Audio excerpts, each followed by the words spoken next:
Hello again. It's time for chapter 2 from The Christmas Mystery.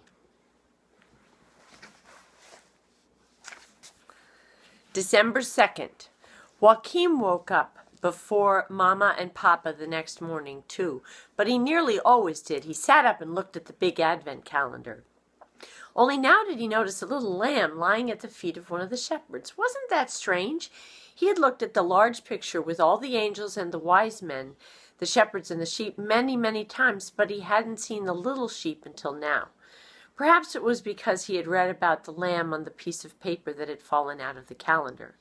But that lamb had jumped out of a modern store, and the lamb on the Advent calendar had lived in Bethlehem a long time ago. There were no cars and no traffic lights then, and no big stores with escalators and cash registers. Besides, Elizabeth had heard the church clock striking 3, and surely there were no church clocks 2,000 years ago. Joachim knew it was as long ago as that since the baby Jesus was born. Now he found the door with the number 2 on it and opened it carefully. A folded piece of paper fell out of the calendar as the door opened. He peeped at the picture of some woods. Among the trees was an angel with his arm around a little girl. Joachim unfolded the paper and saw that the writing on it was in tiny letters on both sides, and he began to read. Ethereal. Elizabeth Hansen didn't know how far or how long she'd been running after the little lamb, but when she set off through the town it had been snowing heavily. Now it had not only stopped snowing, there was no snow on the path at all. Among the trees she could see blue anemones, coltsfoot, and windflowers, and there was unusual since it was right before Christmas.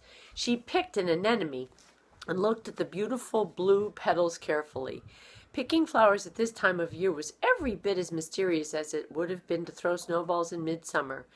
It occurred to Elizabeth that perhaps she had run so far that she had reached a country where it was summer all year round. If not, she must have run so long that spring and the warm weather had already arrived. In that case, she might still be in Norway. But then, what would have happened to Christmas? While she stood wondering, she heard the tinkle of a bell far away. She started running again and soon saw the lamb. It had found a small grassy hillside and was grazing greedily. That was not particularly surprising, for the little creature had probably been very hungry. It had not had any grass to eat as long as it was winter. It had certainly not had a morsel of food as long as it had been a toy either, and that may have been a very long time ago. Elizabeth crept towards the lamb, but just as she was about to pounce on it in order to pat its fleece, it leaped away. Little lamb, she tried to keep up with it, but she tripped over a pine tree root and fell flat on the ground. The worst thing wasn't that she hurt herself, but that she realized she probably wouldn't ever catch up with the lamb.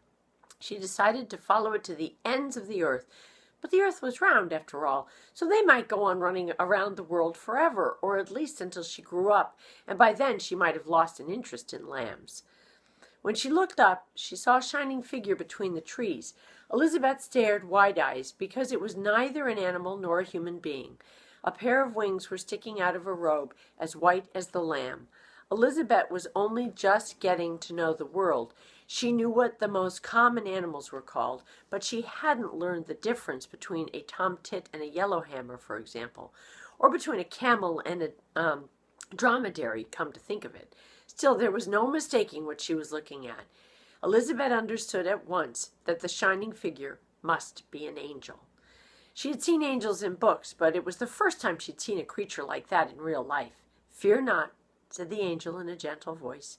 Elizabeth raised herself halfway up. "Don't think I'm afraid of you," she said, sulking a little, because she had fallen and hurt herself.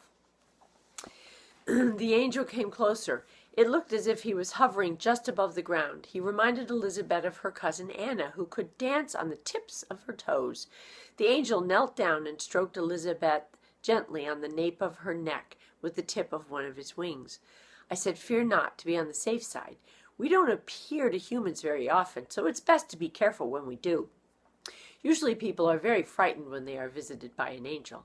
Suddenly Elizabeth began to cry. Not because she was afraid of angels, and not because she'd hurt herself. She didn't understand why she was crying until she heard herself sob, "I want to pet the lamb." The lamb, the angel nodded gracefully. "I'm sure God wouldn't have created lambs with such soft fleece unless he hoped someone would want to pet them. The lamb runs much faster than I do, and it has twice as many legs. Isn't that unfair? I can't see why a little lamb should be in such a hurry." The angel helped her to her feet. "Well, it's going to Bethlehem." "To Bethlehem?" "Yes, to Bethlehem, to Bethlehem. That's where Jesus was born." Elizabeth was very surprised at what the angel said. In an attempt to hide her astonishment, she began to brush dirt and grass off her pants. There were some nasty stains on her red jacket, too. "Then I want to go to Bethlehem." The angel had begun dancing on the tips of his toes. "That suits me," he said, hovering above the ground, "because I'm going there too, so we might just as well keep each other company, all three of us." Elizabeth had been taught that she should never go anywhere with people she didn't know. That certainly applied to angels and trolls as well. She looked up at the angel and asked, "What is your name?" She had thought that the angel was a man, but she wasn't sure. Now he curtsied like a ballet dancer, and he said, "My name is Ethereal." "That sounds like a butterfly. Did you say ethereal?" He nodded. "Just ethereal, yes. Angels have no mother or father, so we have no family name." Elizabeth sniffed for the last time. Then she said, "I don't think we have time to talk any more if we're going to Bethlehem. Isn't it far away? "Yes, indeed, it's very far, and a very long time ago, but I know a shortcut, and that's the path we're taking." And with that they began to run. First the lamb, then Elizabeth, then the angel Ethereal danced behind them. As they ran, Elizabeth wished she had asked the angel why it had suddenly become summer. But when she caught a glimpse of the lamb on the path in front of her, she didn't dare stop. "Little lamb, little lamb." Joachim quickly hid the piece of paper in the secret box.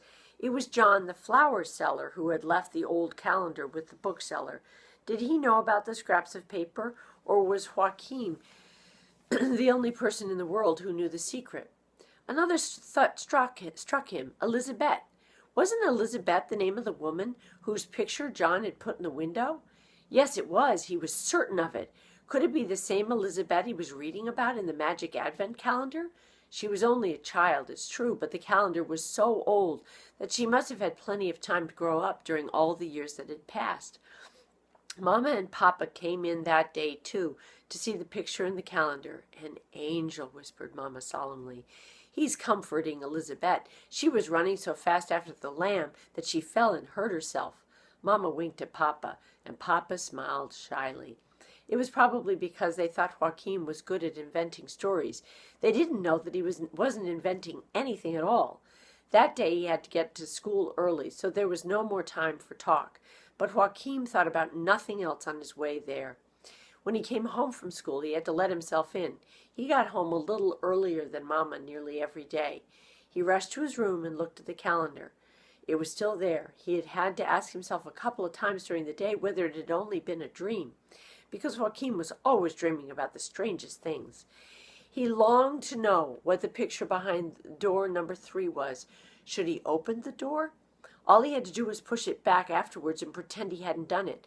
But that would be cheating. You weren't allowed to cheat at cards either, but it would be even worse to cheat about Christmas. It was like peeping into presents that were not yet to be opened until Christmas Eve. It was almost like stealing from yourself. Mama soon came home from work and started to peel potatoes and carrots. Then Papa arrived. He was complaining that he'd lost his driver's license. "I can't understand it. It's not in the car, not at the office, not in my coat pocket either." "What a muddlehead you are," said Joachim, because Papa always said that to him when he couldn't find his pencil case or he hadn't put his toys away. That evening must have been the first time in Joachim's whole life that he asked to go to bed early. "You don't feel ill, do you, darling?" said Mama. "No, of course not, but the sooner I go to sleep, the sooner I'll wake up to open the magic Advent calendar." And that's the end of chapter 2.